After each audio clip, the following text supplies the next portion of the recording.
Principle 1 of effective thinking states that we have a purpose in life, to achieve goals. It implies that absolutely everything we do is in pursuit of a specific result, even though we are not always aware of what our objectives are. We are constantly pursuing goals, trying to achieve something. If we always have an objective in mind, how come we're not aware of these intentions? I am not conscious, for example, of what my objective is when sitting in front of the TV, doing nothing. What objective am I pursuing then when I relax listening to music or watching the sunset with nothing in my mind? Or you always have something in your mind, but you simply don't notice these thoughts. You see, your mind never rests. It's always active, producing thoughts and feelings of some kind. Most of your thoughts, however, are subconscious, so you simply are not aware of them.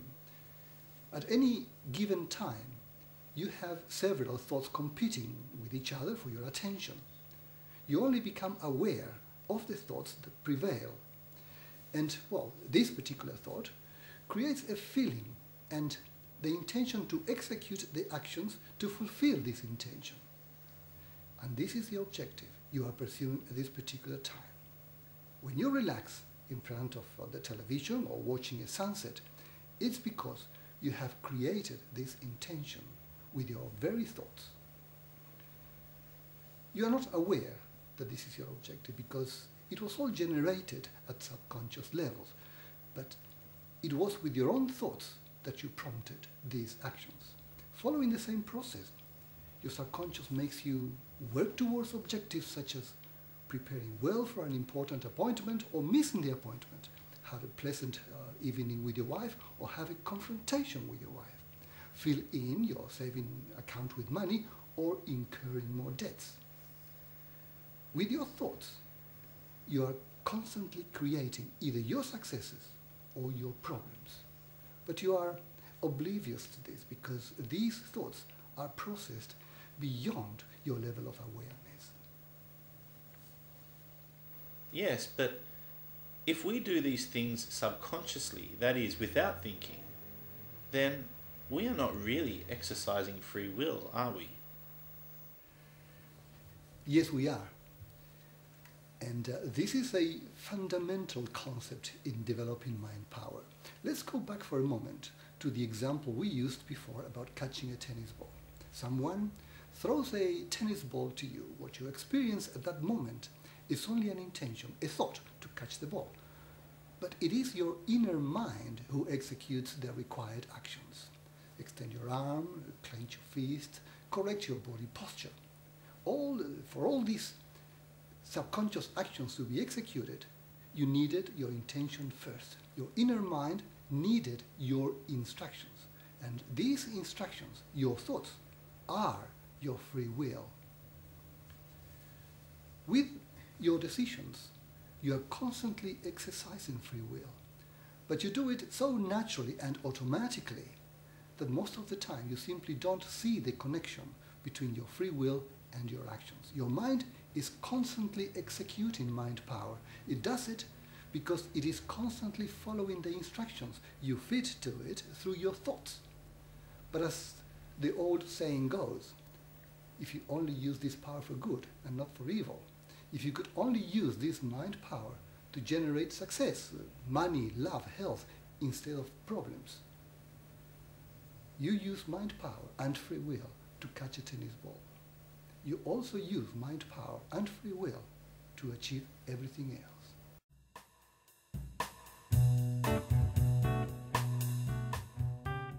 Destiny, fate. It's so compelling at times to believe that events in our lives occur as if they had been predetermined. Since the dawn of reasoning, we have observed how things tend to go in a certain direction, as if an invisible hand is taking us in a certain way, indeed, shaping our lives. During today's episode, we will be addressing interesting and profound questions about what destiny is, and what power we have to control it. Does destiny exist? Are our lives predetermined? And if they are, what would be the purpose in trying to change anything? The issue of destiny or fate has always been surrounded with mysticism, even in the scientific world. During the last 300 years, the view changed from believing that our destiny was already set in advance in the world of our molecules to the belief that it is our own observation that brings reality into action. Traditionally, the most accurate way to make predictions about our personalities and about our future has been with psychological tests. One such instrument, for example, measures the tendency of a person to have an introvert or an extrovert type personality. An introvert, for example, is predicted to take life matters more seriously, to be more reliable, to honor accepted ethical standards more fully. An extrovert is expected to have more friends, be bolder in social interactions, present as more easygoing, and act more impulsively.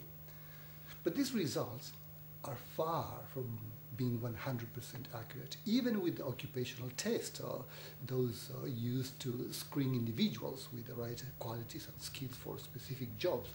Results are only approximate. So although predictions... Scientific instruments can predict destiny to a certain degree, but simply by resorting to our observations and common sense, we can also predict the future of a person with some degree of certainty. If it is possible to predict the future to some degree, does that mean that we are bound by destiny? No. Although this ability to anticipate life patterns has contributed to the widespread belief in destiny, reality shows us a different picture. But to understand why, we need to go back into evolution. Your destiny and the fate that your life takes is in essence not different to the fate of all living organisms. And there have been two main theories regarding the destiny of life. The older one was known as the contingency theory. It asserted that evolution does not follow any pre-specific path and that what happens is simply the result of chance.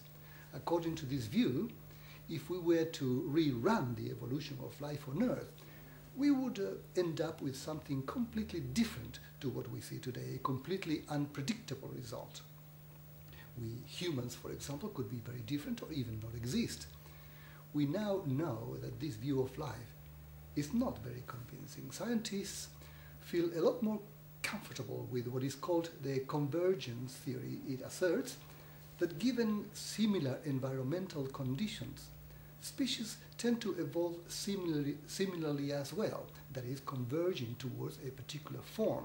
According to this view, if we were to rerun the evolution of life on Earth, we would likely end up with something very similar to what we see around us today, because it's likely that the conditions on Earth would be very similar as well, thus creating life that is also similar. There is powerful evidence supporting this second view of destiny. One such evidence is that different characteristics, for example our eyes, evolved independently in many different species who lived in similar conditions. The use of tools is another example. Different species evolved this skill to cope with similar demands. If the accepted theory is that we tend to follow certain paths when evolving, doesn't that mean that our lives are predetermined? If we were to rerun the evolution of man and end up being where we are now, doesn't that mean that this is our destiny? That our evolution has already been fixed? Not at all. Although there is some truth to the fact that we tend to follow certain definite paths, for example, develop certain lifestyles, life follows the law of probabilities. To understand why, we need to look more closely into two important features of the evolution of life. Life's non-deterministic nature and the uncertainty principle.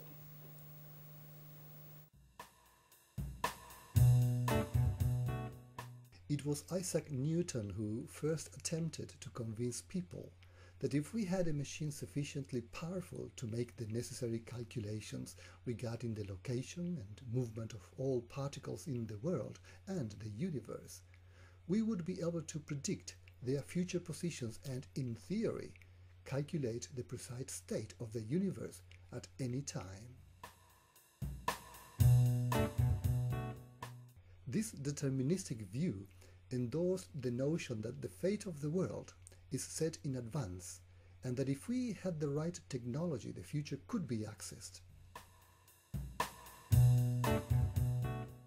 Our destiny, according to this notion, is already written and contained in the intricate world of particles, a view that was later endorsed also by Albert Einstein.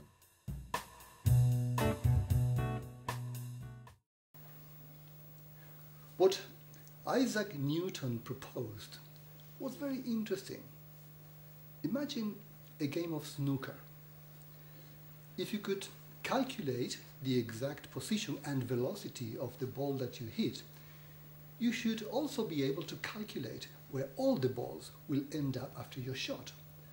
Now, replace the snooker balls with all universal particles. If you knew the position and the velocity of all these particles, then you could predict the state of the universe at any time in the past or in the future. Your destiny, according to this view, is written here in the positions of the particles that make your body and everything else that exists. But this view was then very seriously challenged by quantum physicists, and in particular by the discovery of the uncertainty principle. The uncertainty principle states that it's impossible to measure both the position and the momentum of a particle completely accurately at the same time, thus making predictions about future events impossible. It is impossible to calculate future events at molecular levels, and it is just as impossible at our human level. We simply cannot predict with complete accuracy our fate or our destiny.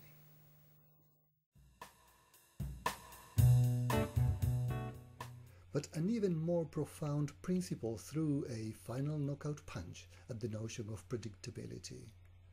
Quantum theory dictates that when we observe quantum objects, the smallest discrete physical units, they do not move along a well-defined path.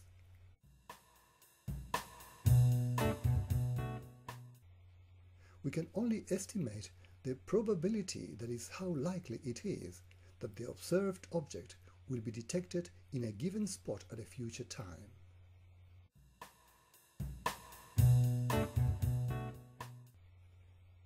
No matter how accurately you calculate the velocity and position of a snooker ball, you can never precisely anticipate its destination or the destination of the other balls.